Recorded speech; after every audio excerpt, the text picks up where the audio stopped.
तो नमस्कार दोस्तों, स्वागत है आप सभी का आज की इस बेहद खास वीडियो में। भारत सरकार ने खुद पार्लियामेंट में आकर एक बहुत बड़ा ऐलान कर दिया है। एक नया अनाउंसमेंट भारत सरकार के द्वारा पार्लियामेंट में दे दिया गया है। दोस्तों, वो कौन सा अनाउंसमेंट है और उससे जो सरकारी कर्मचारी हैं और जो पेंशनर्स हैं उनकी लाइफ पर क्या फर्क पड़ता है उसके बारे में बात करेंगे। दोस्तों, 8वां पे कमीशन जिसकी चर्चाएं जोरों शोरों पर चल रही हैं, उसके बारे में खुद भारत सरकार ने, गवर्नमेंट ने अनाउंसमेंट कर दिया है भारत की संसद के अंदर। ये बड़ी ब्रेकिंग न्यूज क्या है आज की इस वीडियो में जानेंगे। तो चलिए शुरू करते हैं आज की बेहद खास वीडियो, लेकिन उससे पहले अगर आपने अभी तक चैनल को सब्सक्राइब नहीं किया है तो जल्दी से कर लीजिए। दोस्तों, 8वें वेतन आयोग पर सरकार ने संसद में दी है नई जानकारी। केंद्रीय कर्मचारियों के लिए बहुत जरूरी खबर। दोस्तों, सांसदों ने सरकार में यह जानना चाहा था कि आयोग किन किन मुद्दों पर समीक्षा करेगा और उनकी सिफारिशें लागू होने की संभावित समय सीमा क्या होगी। तो इस पर भारत सरकार ने एक बेहद सटीक जवाब भारत की संसद, भारत की पार्लियामेंट में आकर दिया है। क्या जवाब है, चलिए जानते हैं।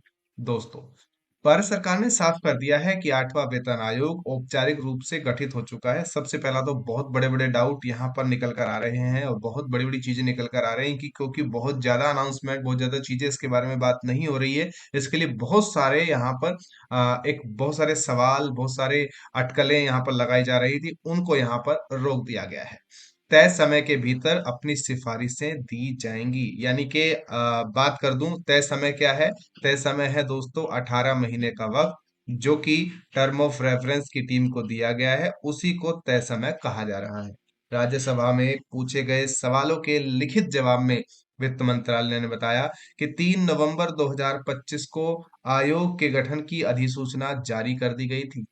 ऐसे में सांसदों ने सरकार से ये भी जानना चाहा कि किन किन मुद्दों की समीक्षा करेगा आयोग और उनकी सिफारिशें, संभावित तय समय सीमा क्या होगी। चलिए आपको एक एक चीज विस्तार से बताते हैं। दोस्तों, सबसे पहले डिटेल में अगर बात करें तो सरकार ने कहा कि 8वें वेतन आयोग, जो कि केंद्रीय कर्मचारी और पेंशन भोगियों के वेतनमान, भत्ते और पेंशन ढांचे और सेवा शर्तों की समीक्षा करेगा। सबसे पहला वेतनमान यानी कि आपकी सैलरी, आपके अलाउंसेस, आपके पेंशन का स्ट्रक्चर और साथ ही साथ सेवा शर्तें यानी कि सर्विस की जो शर्तें हैं उनकी समीक्षा की जाएंगी। वित्त राज्य मंत्री पंकज चौधरी ने बताया कि आयोग अपनी रिपोर्ट सौंपने में 18 महीने का वक्त उसको दिया गया है और मौजूदा समय सीमा देखते हुए रिपोर्ट 2027 तक आने की संभावना है। ऐसे में सरकार ने फिलहाल ये नहीं बताया कि सिफारिशें लागू करने के लिए रोड मैप क्या होगा, कोई चरणबद्ध योजना बनाई गई है कि नहीं, इसके बारे में बात नहीं। लेकिन आयोग ने एक चीज बिल्कुल साफ कर दी कि जो तय समय सीमा है उसके अंदर अंदर आप सभी की रिपोर्ट्स जो है आयोग सबमिट कर देगा। संसद में एक सवाल और उठा कि सरकार के बजट पर इसका कितना बोझ पड़ेगा।